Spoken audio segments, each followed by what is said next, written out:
উপকারিতা লাভের দিক থেকে ইবাদত কয় প্রকার? দুই প্রকার। উপকারিতা লাভের দিক থেকে ইবাদত কয় প্রকার? দুই প্রকার। এক প্রকার হচ্ছে নিজে আমল করে নিজে সওয়াব অর্জন করা, দুই নম্বর অন্যের মাধ্যমে সওয়াব অর্জন করা।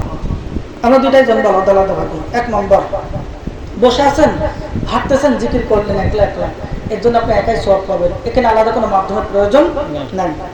তিরমিজি শরীফের 2910 নম্বর হাদিসের মধ্যে আসছেন, عن عبد الله بن مسعود رضي الله تعالى عنه قال قال رسول الله صلى الله عليه وسلم আব্দুল্লাহ ইবনে মাসউদ রাদিয়াল্লাহু তাআলা আনহু বর্ণনা তিনি বলেন, আল্লাহর নবী সাল্লাল্লাহু আলাইহি ওয়াসাল্লাম বলেছেন, মান ক্বারা হারফান মিন কিতাবিল্লাহ, আল্লাহর কোন বান্দা যদি আল্লাহর কালাম থেকে একটি হরফ তেলাওয়াত করে, একটা হরফ পাঠ করেন, ফালাহু বিহি হাসানাহ, তার জন্য আল্লাহর পক্ষ থেকে সওয়াবের ব্যবস্থা রাখা হয়েছে। ওয়াল হাসানাতু বিআশরি আমসালিহা, আর সওয়াব হয়ে থাকে 10 গুণ আকারে। কয় গুণ? 10 গুণ আকারে সওয়াব হয়ে থাকে। নবী সাল্লাল্লাহু আলাইহি ওয়াসাল্লাম বলেন, ওয়া লা আকুলু আলিফ লাম মিম, আমি বলি না যে আলিফ লাম মিম একটি হরফ।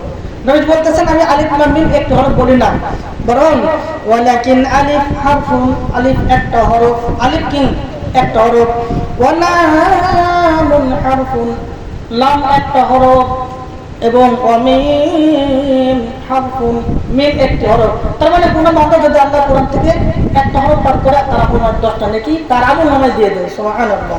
এই সবগুলো বান্দা একলা একলাই অর্জন করতে পারে।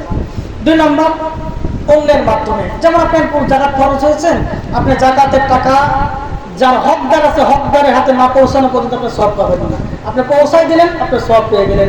এতিম মিসকিন অসহায় বিধবা মানুষদেরকে সাহায্য করলেন, তারা সাহায্য গ্রহণ করার সঙ্গে সঙ্গে আপনার আমলনামায় অন্যের মাধ্যমে সওয়াব অর্জিত হয়ে যায়।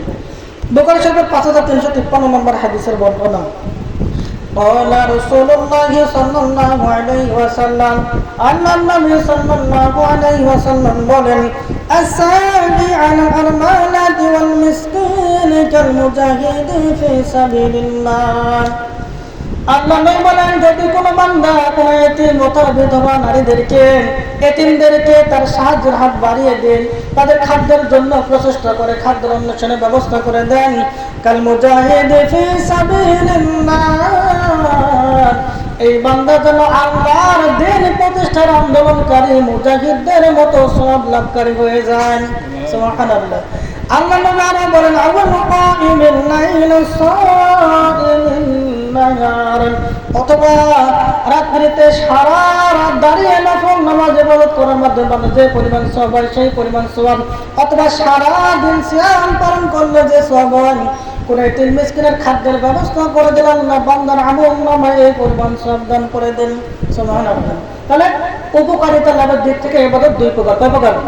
এক প্রকার নিজে আমল করে উপকার বা সওয়াব অর্জন করা, অন্যের মাধ্যমে দুই সওয়াব অর্জন করা। অন্যকে দিলেই এই সবটা আপনি পাবেন। আপনি বলতেছেন ওকে খাদ্য দেওয়া দরকার, আপনি না দেবেন সবটা পাচ্ছেন না, দিবেন, আপনার আপনার সবটা আল্লাহ দিয়ে দেবেন। সুবহানাল্লাহ।